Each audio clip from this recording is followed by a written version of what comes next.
मैं अर्चना शर्मा आज कथा सागर में प्रस्तुत हूँ हिमाचल के प्रसिद्ध व्यंग्यकार डॉक्टर अशोक गौतम की व्यंग्य रचना पेपर लीकेज संग जिंदाबाद लेकर। यदि आपको हमारे चैनल पर रचनाएं पसंद आ रही हैं तो उन्हें लाइक, शेयर और सब्सक्राइब कीजिए और नई नोटिफिकेशन के लिए बेल आइकन को दबाएं तथा कमेंट बॉक्स में अपने कमेंट अवश्य लिखिए।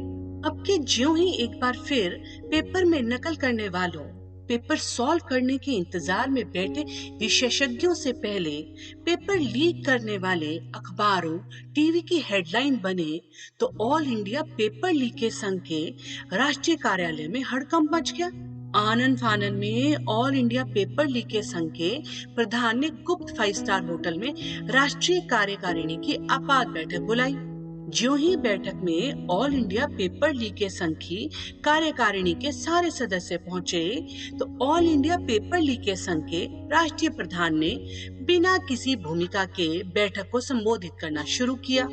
हे मेरे ऑल इंडिया पेपर लीकेज संघ के माननीय सम्मानियों, हालांकि आपको टीवी अखबारों के माध्यम से ये तो पता चल ही गया होगा कि अब के 1 महीने में 2-2 बार सरकार की गोपनीय शाखाओं में हमारे लिए काम करने वाले हमारे वफादार किसी की साजिश का शिकार हुए हैं। जो हैरत की बात है, पेपर तो हम पहले भी लीक करवाते थे पर तब ऐसा नहीं होता था।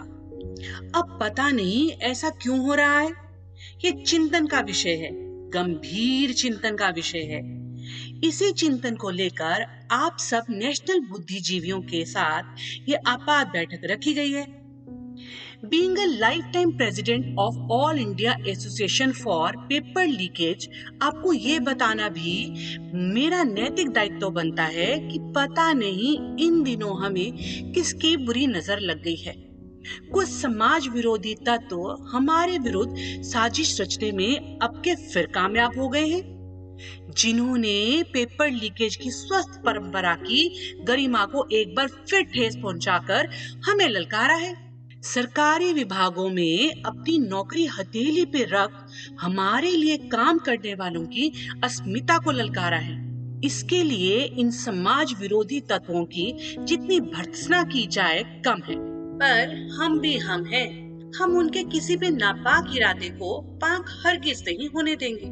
मित्रों, पता नहीं हमसे पेपर लीक करने के बाद जरूरतमंद तक पहुंचाने में अब खामी कहाँ रहने लगी है, जो इसका खामियाजा हमारे साथ साथ हमारे प्रिय बेनिफिशियरियों को भी भुगतना पड़ रहा है।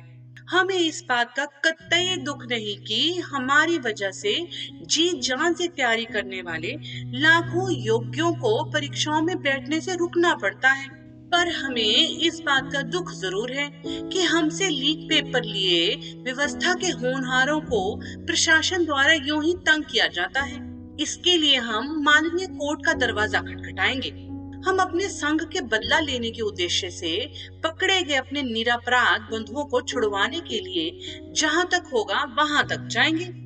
इसके लिए भले ही हमें पैसा पानी की तरह क्यों न बहाना पड़े। हमारे पास पैसे की कमी नहीं।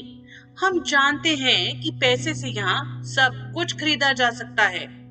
मित्रों, ऑल इंडिया पेपर लीकेज संघ पुलिस की भी हमारे विरुद्ध हो रही एक तरफा अनैतिक कार्रवाइयों की भी खुलकर ही नहीं कड़े से कड़े शब्दों में निंदा करता है। हमारे संस्कारी सज्जनों को नाहक बदनाम करते जगह जगह हमारे ठिकानों पर दबिश देने वाले आज पता नहीं ये क्यों भूलने लगे हैं कि वे भी हमारे ही लीक करवाए पेपरों का सहारा लेकर इन पदों पर विराजमान हुए हैं। न तब हम पेपर लीक करवा उन्हें उपलब्ध करवाते, न आज वे हमारा ये हाल करते, पर अपना बुरा वक्त यहाँ सब भूल जाते हैं। जग की यही रीत है मित्रों, उन्हें अपना बुरा वक्त आज याद हो न हो, पर हमें तो उनका वो बुरा वक्त आज भी याद है। तब वे लीक हुए पेपर को पाने के लिए उफ कितने फड़फड़ाए थे।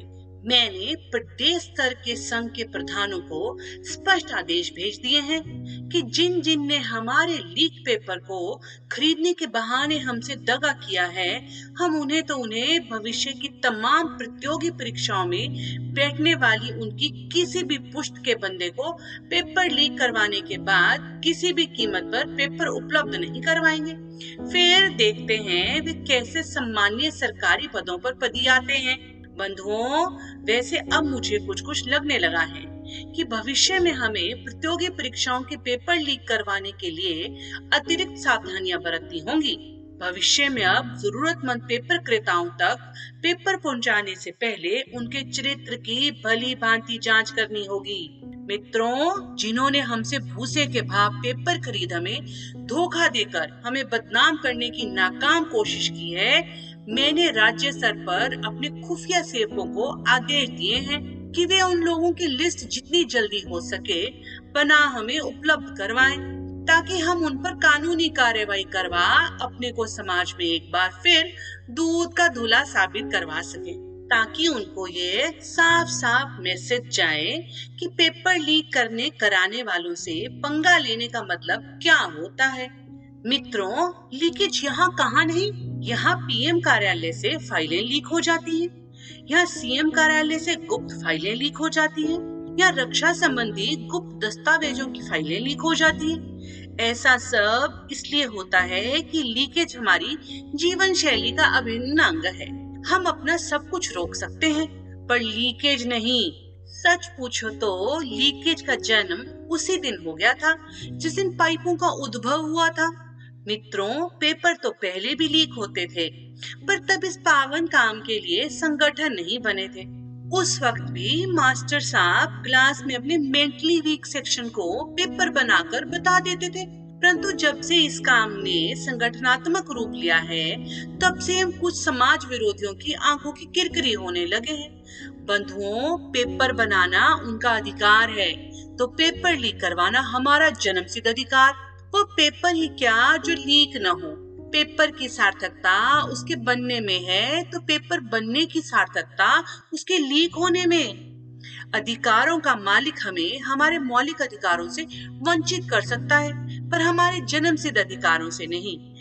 याद रहे मित्रों, हम पेपर लीक करवा कोई समाज विरोधी काम नहीं करते, इसलिए गलती से भी ऐसी साजिश का शिकार होने पर मन में कभी कोई हीनता मत लाइएगा। समाज में गलत तो वे करते हैं जो पेपर लीक होने का पता लगने के बाद शोर मचा समाज में युवाओं में अराजकता अफरा तफरी का माहौल पैदा करते हैं। पता है इससे एक उम्मीद लिए पेपर देने वालों को कितनी मानसिक परेशानी होती है, वे कितने परेशान होते हैं। सरकार के कितने कहने को पारदर्शी इंतजामों पर पानी फिर जाता है। अरे चुप रहो, लीक हो जाने के बाद भी हो जाने दो पेपर, इस बहाने कम से कम पेपर तो हो जाएगा। शेष तो वही होना है जो होता आया है। मित्रों, हम समाज के उस तबके को ऊपर उठाना चाहते हैं जो अपने आप खड़ा भी नहीं हो सकता, जो दिमागी तौर पर गरीब होने के चलते ऊंचे सरकारी पदों से सदा वंचित रहता है। ऐसे वंचितों को जो हम सरकारी नौकरी का सहर्ष हकदार बना देते हैं, तो बताओ कौन सा अपराध करते हैं? योग्यों को इससे दर्द क्यों होता है? उन्हें तो प्रसन्नता होनी चाहिए कि दिमागी तौर पर दिवालिये भी उनके बराबर हो रहे हैं। इसके बिना समतावादी समाज बन पाएगा क्या?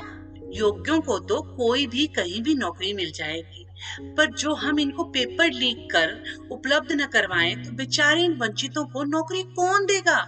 इसलिए हमारे खिलाफ साजिश रच अयोग्यों के पेट पर लात मारने वालों को हम तो खैर माफ करेंगे ही नहीं, पर भगवान भी माफ नहीं करेंगे। देख लेना, याद रखना, गरीब के मुंह से पेपर छीनना सबसे बड़ा अपराध होता है। फ्रेंड्स, इससे पहले कि हमारे साजिश का शिकार हुए अपने कार्यालयों के विश्वस्त माननीयों के साथ, खैर वे कुछ खास करेंगे तो नहीं, फिर भी जो कुछ उनकी नापसंदी का करे, हमें उनसे पहले उनकी रक्षा के लिए सच्ची का कोई ठोस कदम उठाना होगा, क्योंकि हमें किसी भी सरकार से कोई लेना देना नहीं होता।